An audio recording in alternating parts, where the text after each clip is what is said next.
Good morning, Sir Jeric. Ako si Ara, 45 years old, Iloilo. Sir Jeric, magbabahagi ako ng kwento. Pero ito'y kwento at karanasan ng yumaon naming lola. Ipagpapauna ko na ang kwentong aking ibabahagi ay base lamang sa kung ano ang kinuwento ng aming lola sa amin.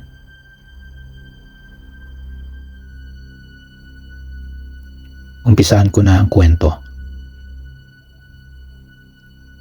Kwento ni lola noon. Nangyari daw ito nung bata pa siya. Ang lola namin, ang panganay sa magkakapatid.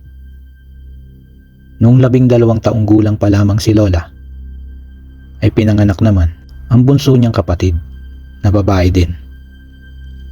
Ilang taon ang lumipas bago nasundan si lola. Ang sabi ni lola, simula na magbuntis ang nanay niya sa bunso niyang kapatid. Madalas may bumibisita sa kanila pagsasapit ang dilim. Kung ano-anong ingay ang naririnig nila sa labas ng bahay nila. Kahit nung siya daw ang ipinagbubuntis ng kanyang ina, ay ganun din. Maraming paggambalaan nangyayari. Alam daw ng mga magulang ni lola na aswang ang bumibisita sa gabi sa bahay nila. Kaya maraming bawang at asin ang nakasabit sa bintana nila. Bukod pa daw doon sa pagsasaboy ng asin sa labas ng bahay. Ayon pa sa lola namin, liblib ang kinatitirikan ng bahay nila noon. Iba daw noon kasi wala silang kuryente sa bahay at iilan pa ang bahay noon. Ang bahay pa daw nila lola noon ay yung kalahati ay hollow block tapos tabla na ang dingding. Pero yero naman daw ang kanilang bubungan. Pero dahil nga sa medyo may kaliitan ang bahay nila noon, ang palikuran daw nila ay nasa labas ng bahay nila. Ito na Sir Jeric yung nakakatakot. Ayon kay lola, noon niyang pinagbubuntis ang kanyang kapatid, may mga gabing maririnig mo ang isang ibon na humuhuni sa malayo sa 10 oras ng gabi. Tapos magsisimula na daw ang mga kakaibang nangyayari. Minsan maririnig nila na may baboy na umiigik sa di kalayuan. Na pag nilabas naman daw ng tatay niya, ay tatahimik. Mawawala yung umiigik na baboy. Tapos minsan, aso ang nasilip nilang patakbo-takbo sa palibot ng bahay nila. Itim na aso. Malaki daw sa ordinaryong aso. Tinatahol ng kanilang aso yung dayong itim na aso. Pero takot daw ang aso nila. Umaalis lang daw yung asong itim pag lumabas na ang tatay niya. Dala ang itak at pagmumurahin yung aso. O sabihin nating aswang. Minsan sa bubungan maririnig daw talaga ang kaluskos at yabag ng taong lumalakad. Magmumura ang tatay niya at sasabihin, naririto ka na naman. Pag nahuli kita, tatagaing talaga kita. Pag ganun daw ang nangyayari, natatakot daw si lola. Baka daw pumasok yung aswang sa bahay nila. Tapos may naririnig silang pagaspas ng pakpak. Pabalik-balik. Sa Jeric, ito yung pangyayari na hindi daw malimutan ng aming lola. Bali 1 buwan na daw noon ang kapatid niya. Isang gabi, umuwi daw ang tatay niya na nakainom ng alak. Nakinagalit daw naman ng nanay niya. Inutusan daw siya ng nanay niya na ipaghain ang tatay niya. Matapos daw kumain, maya-maya pumasok na ito sa tulugan at nahiga na para matulog.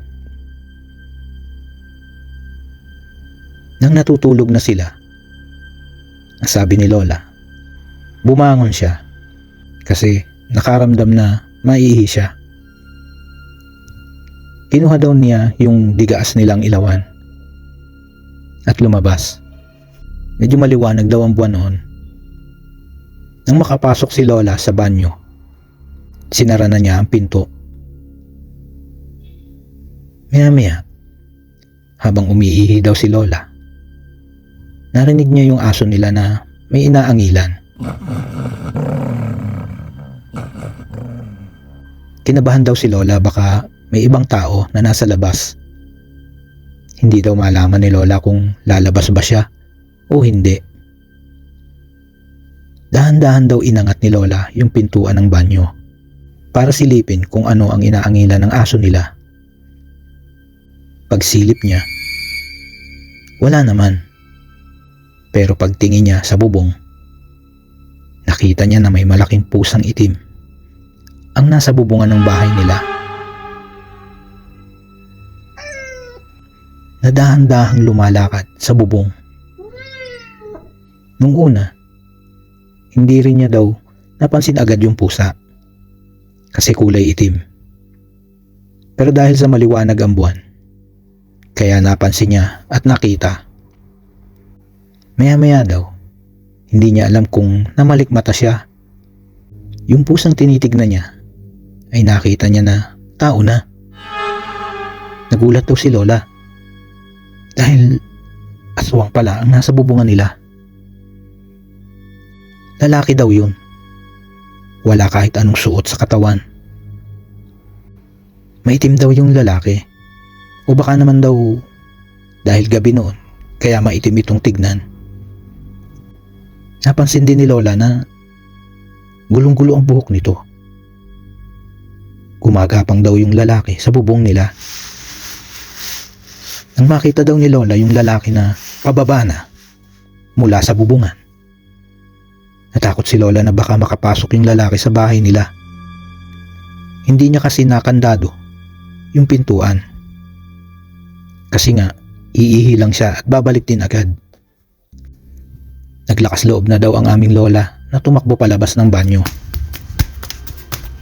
Nang tumakbo na daw si Lola palabas ng banyo, sumigaw daw si Lola para tawagin ang kanyang tatay. Nanginginig daw si Lola sa takot nang makapasok siya sa loob ng bahay nila. Nakita siya ng kanyang ina na gising na rin pala noong oras na yon. "Bakit ka sumisigaw? Saan ka galing?" tanong ng nanay niya. Sinabi daw ni Lola na galing siya sa labas at umihi. Nakita niya na may aswang sa bubungan nila. Mabilis daw kinarga ng nanay niya ang kapatid ni Lola, tapos ginising nito ang asawa. Pero hindi ito magising. Nagising lang daw ang tatay ni Lola nang sigawan na ito ng nanay ni Lola. Pero dahil sa lasing, hindi agad daw nakabangon ang tatay ni Lola. Nang makabangon ito at lumabas, ay wala na yung nakita ni Lola na tao sa bubungan nila. Yun ngang aswang. Simula nang makita ni Lola yung aswang, hindi na daw yun naulit. Nang tumagal daw kasi, nagkaroon na daw ng ilan pang kabahayan na malapit. At medyo nabawasan na ang masukal na bahagi at ilang mga puno. Sir Jeric, dito na lamang ang kwentong aking ibabahagi sa inyo. Sana'y magustuhan nyo ang kwento at karanasan ng aming Lola. Salamat. Ito si Ara.